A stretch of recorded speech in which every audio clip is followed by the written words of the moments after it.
पहिले रहले काजू के अखरोट हो गइले। हम कहो कि मामा जी हमने के बीच में आयल बन जा। पूरा भोजपुरी के इंडस्ट्री के मामा लागम, सब लोग के मामे हैं। तो खाना पे कंट्रोल करी, साथे पीछे अभय बाबा बैठल बनी, हो के धीरे धीरे भाभी खियावत तरी काहे न कोई मिले लगी ना आधे के रोटी जैसे से शादी भइल बा कि अब तो अरे कइयो ना डोले सइयो अरे मोट हो गइले। सामने तमाम कैमरा लागल बड़ी सब भैया लोग पहले ही डिमांड हो गेल कि बढ़िया बढ़िया गाना गाइए, तो हम खराबो ना गाइला, जितना गाइले सारा सुपर डुपर हिट होला भैया। एने चाचा लोग बैठल बा, सब लोग ताकत कि आज शिल्पिया के देखत है, तमाम गाना में सुन ले बन जा।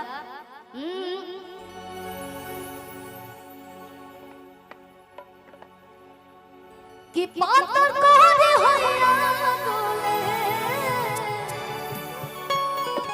हो कि नदिया के बीच जैसे नैया कि ओ सही मोर सैया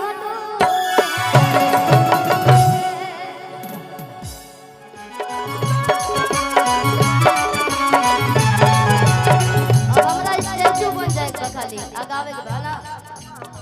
और मामा जी की तरफ से एक जगह से गावे, एक जगह से जेकरी हमरा पूरा तो पूरा परिवार संगीतमय हो जाला, जेकरा घर में वो कलाकार हो जाला। अच्छा स्कूल के प्रिंसिपल साहब वाह बाहर निकलना में जो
प्रोग्राम होता, हमने के हर प्रोग्राम राती बेरा कर ले जा। काहे बा भाई तो लेवल उठा दीजिए, काहे से आवाज हम बैठल बा अच्छा नहीं के लगा। काहे बा अरे डोले ना पलाई ना पला अरे रामा हो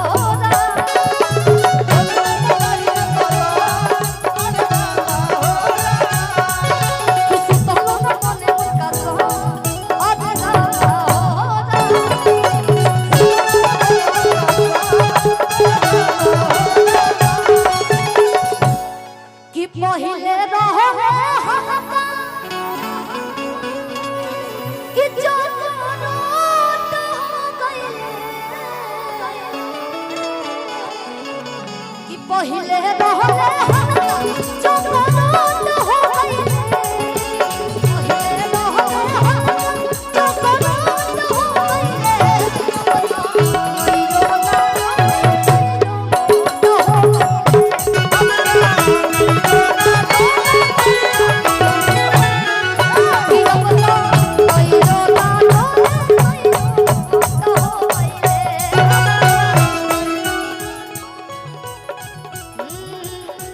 पापा जी के पोतल भोरे माछी ले लो। सुनी ना बोलू सबके शादी होता, कुछ हमारा लगभग 80% लोग के भोजपुरी में शादी हो गई, 20% लोग बचल बा, जैसे आशुतोष बाबा बचल बनी।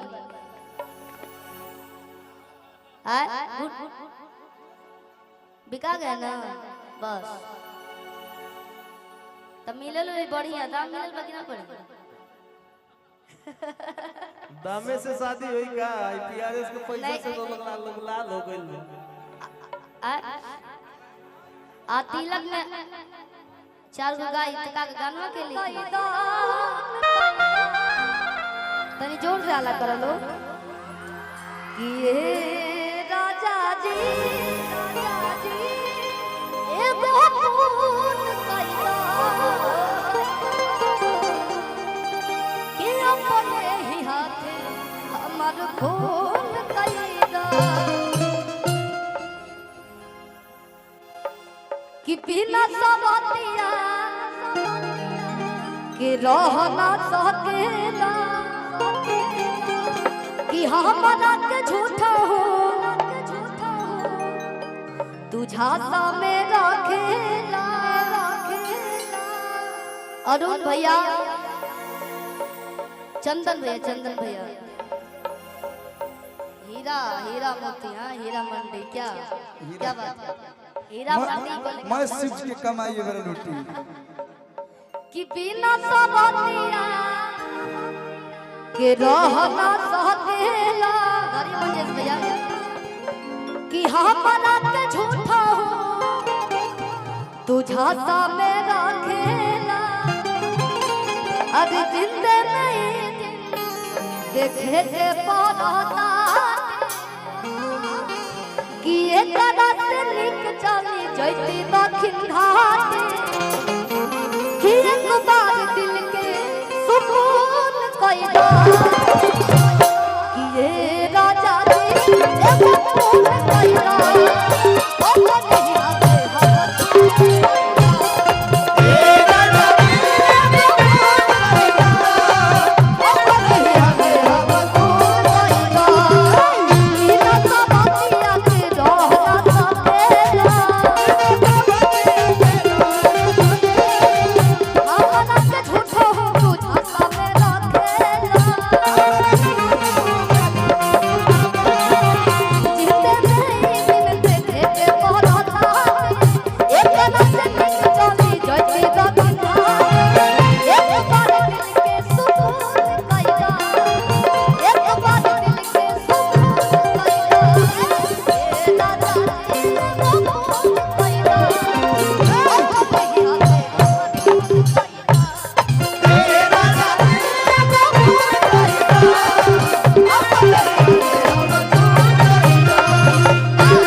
कि दुनिया के भुला के हम तोहरे में हो गए